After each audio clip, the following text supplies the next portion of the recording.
я с удовольствием присоединяюсь к акции «Сия». Ну, так как мы находимся сейчас в Русском театре имени Пушкина, то я несколько строк из Пушкина. Театр уж полон, ложи блещут, портеры, кресла, все кипит. В райке нетерпеливо плещет, извившись занавес шумит. Блистательно, полвоздушно, смычку волшебному послушно, толпою нимф окружена, стоит Истомина.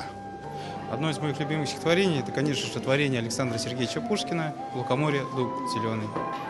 В лукоморье дуб зеленый, золотая цепь над убитом, и днем и ночью кот ученый все ходит по цепи кругом, идет направо песнь заводит, налево сказку говорит, там чудеса, там леший бродит, русалка на ветвях сидит. Чародейкою зимою околдован лес стоит, и под снежной бахромою чудной жизни он кипит.